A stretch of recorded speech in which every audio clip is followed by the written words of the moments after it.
next edition of Ask the Expert, featuring our financial experts Glyn Owens and James Clemster of Momentum Global Investment.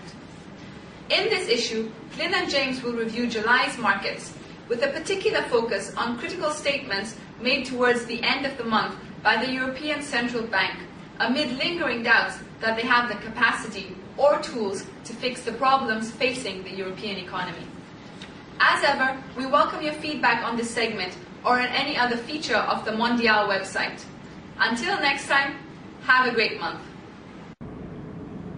Glyn, July was another volatile month for equity markets. How would you summarise the mood? Well, it was a month of really quite high drama, I would say, and I think could prove to be a pretty important month when we look back at 2012 in total. The most of the month, until really the final week or so, was a very nervous period for markets, with the focus again very much on Spain and Italy, but Spain being the real focus. And we had a period where several regional governments in Spain turned to the central government for financial support, getting into some difficulty.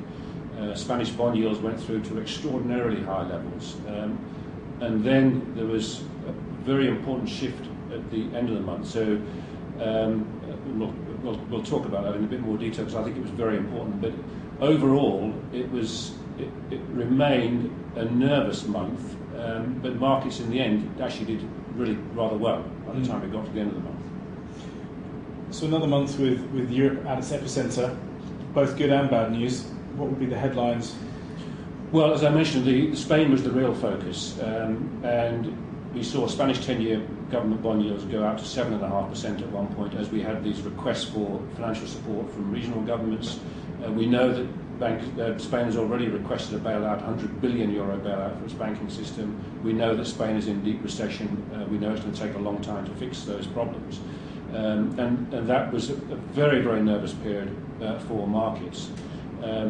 We then had, about a week before the end of the month, a big surprise statement from Draghi at a speech in London, where he essentially said that the ECB will do whatever it takes to preserve the euro. And he went on to say, and it will be enough. The second important thing that he said is that if the rise in peripheral government bond yields has an impact on its monetary policy transmission mechanisms, it is within the ECB's mandate to provide support. So it was a very, very big statement. And the market immediately recognised that. And literally within 48 hours, yields on 2-year Spanish government bonds, which had also gone through to 7%, a big worry for the markets, had come down by over 100 basis points. And in fact, further moves since then have resulted in literally a 2-week period, yield on Spanish 2-year government bonds halving from 7 to 3.5%. So I think that was a very, very big statement from Draghi. It indicates that the ECB and probably the Eurozone governments have made a further step in the direction of central support for these peripheral countries. It's relatively rhetorical so far, though, so we're not out of the woods. What is required? What are the next steps? No, we're absolutely not out of the woods. What happened is that a few days after Draghi's speech, the ECB then met formally and inevitably disappointed the markets by not implementing secondary market purchases of bonds, by not announcing a full sort of support package.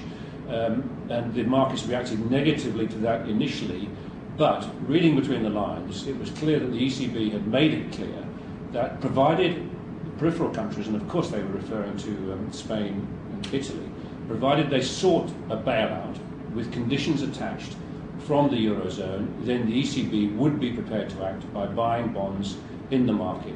And of course it's the ECB which has all the firepower to be able to do that. It has unlimited funds, essentially, to be able to buy bonds.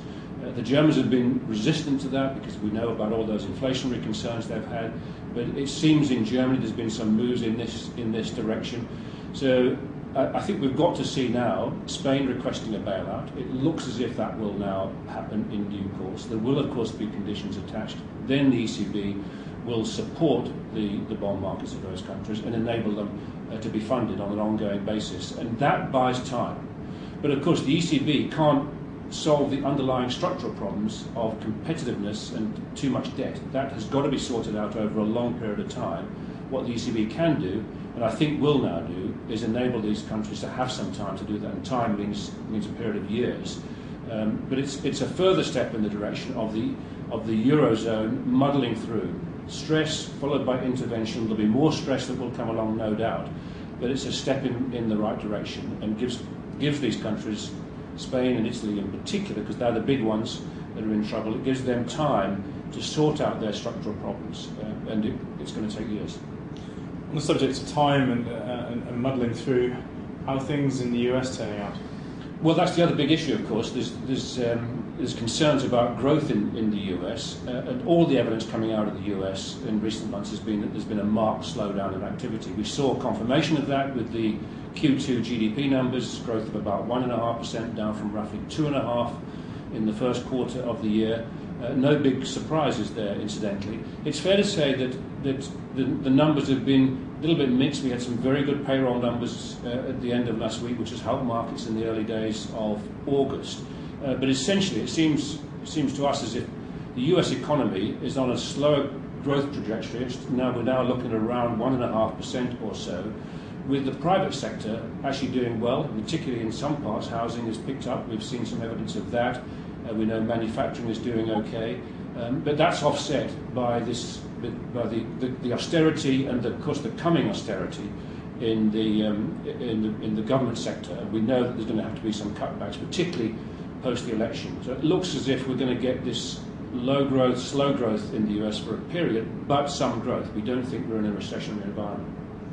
Turning then to the markets in July, what were the standout features? Well, if we'd looked at the markets a week before the end of July, it would have looked pretty miserable. By the end of the month, because of Draghi's speech, there was a very big rally. And in fact, the leader was the European markets. Peripheral markets had a sharp rally, although we're still down on the month.